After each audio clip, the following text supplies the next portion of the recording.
Well, everything went just as planned. You got any questions? No, what a great game. I mean, obviously it was tough in a lot of ways there, but we really swung the bats well for the first 5 innings of the ball game. We were really good offensively, and today I charted quality at bats per inning versus quality at bats per inning, and really just tried to emphasize to our guys to win innings. Let's win innings. And if you look at it, even though the score was 11-8 on offense when both sides hit, we didn't get to hit in the ninth, so we didn't count the ninth there. But we won 5 out of 8 innings, which is the key and why we won the ball game. We scored in 4 out of the first 5 innings. Defensively, we played a good ball game. Only had 1 walk on the mound, 1 hit by pitch, and 1 stolen base. So only 3 free 90s given up for us. The bottom line is in the 8th inning, the bottom of the 8th there, when we desperately needed to put together some good at-bats, we did. It all started with a walk. Robert Jolly drew the walk, and then Grayson Bird did a nice job of getting a sacrifice bunt down, which led to a sack with an error. Pulled the first baseman off the bag because he did a good job of killing the bunt and forcing the pitcher and the catcher to have to get to the baseball and make a rush throw. Then Logan Davidson laid down a nice bunt. And then, next thing you know, they walked Rollman, which I thought was the right call, with the infield in. It's much tougher to pitch with the infield in than a double play situation where you got some force outs. So it was definitely the right call on their part. And I told Reed, I said, Reed, they're either going to intentionally walk you here or they're going to put you on.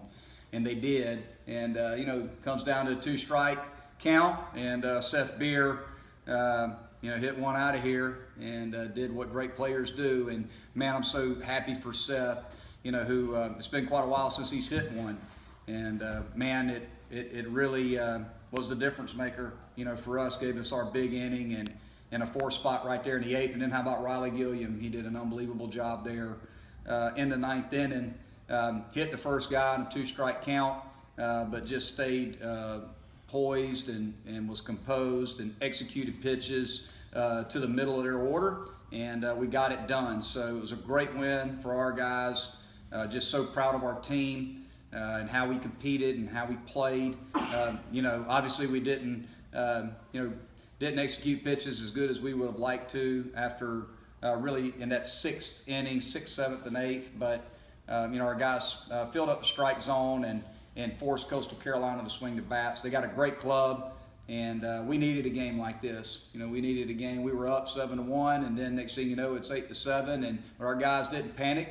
We kept competing. In the bottom of the 8th, we all came together in the dugout, put our arms around each other, and said, hey, we got this thing. All we got to do is get the leadoff man on and bring the winning run to the plate. We'll get that momentum going our way, and our guys did that, and I'm just so proud of our team.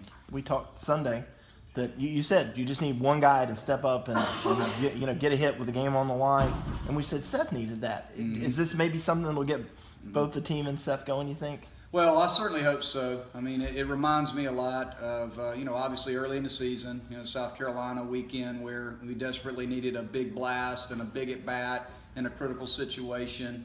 I know that's a long time ago, but I saw, kind of what happened after that. And hopefully, who knows? Look, we got to go play NC State now. They're a really good club, and they're going to be at home. But, we certainly hope that, the wave of emotion after the way we won tonight, can get our guys going back in the right direction mentally and confidence-wise and all those things. So, we certainly hope that this will be a catalyst for us moving forward to get going in the right direction. But, Seth needed it, and just so happy for him more than anything. I'm happy that Seth came up in that situation because, oftentimes he has been so big for us, and you can't ask for a bigger moment than that. So it was awesome to watch. Coach Weston was 3 for 5 tonight, had a couple of triples last week on Tuesday night. How good is it to see him swing the bat so well this late in the season? He did a great job for us offensively tonight.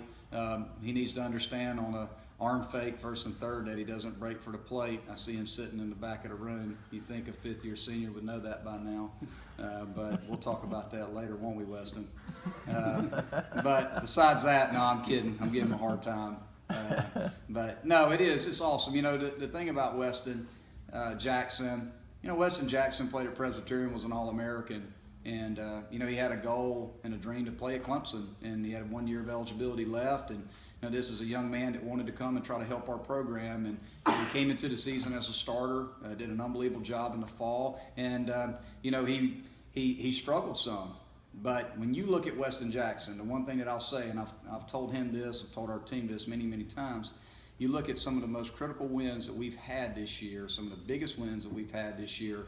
When Weston Jackson has played, he has produced, and he's hit some big home runs for us. He's had some big days at the plate, had a 2-out hit, to kind of get us going there early in the ball game, had 3 more knocks, drove in 3. So he's done a really, really good job for us, and I'm so happy for him.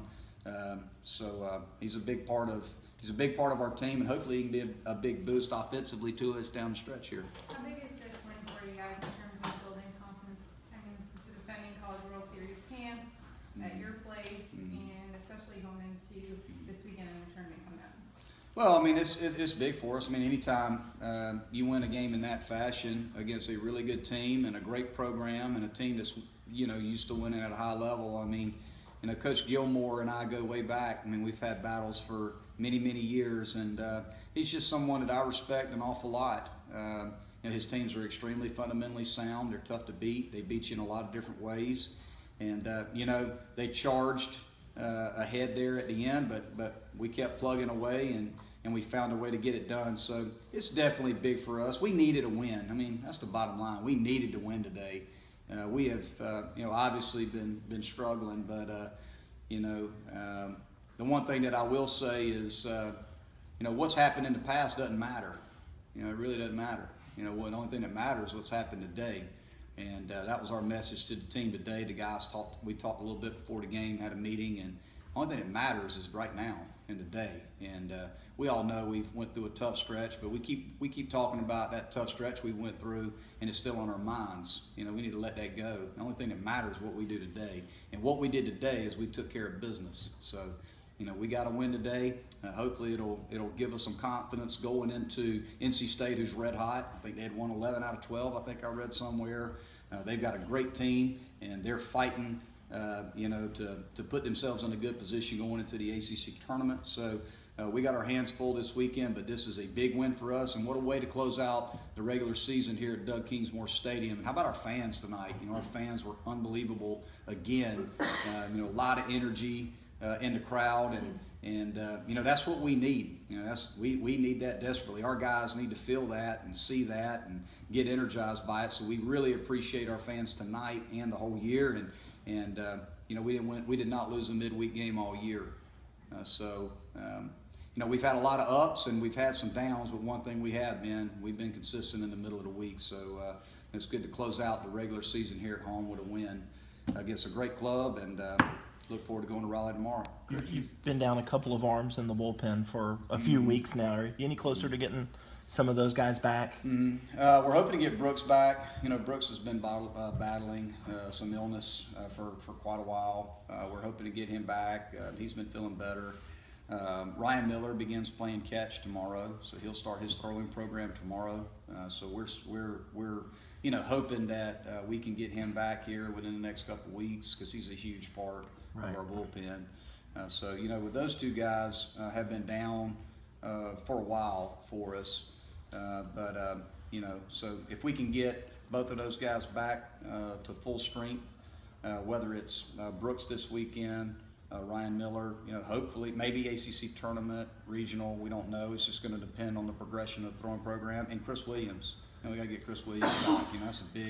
That's a huge bat for us, and we sat him today because he was sore. He's really been trying to rehab hard and get his strength back in his shoulder, and he was just really, really sore, and we felt like it was best to give him a rest to try to get him ready for NC State this weekend. Monte, speaking of Chris, is it something that's going to linger throughout the rest of the season, or do you think this could heal up before postseason starts? It's a good question. A lot of it's going to depend on how he feels as he progresses through throwing.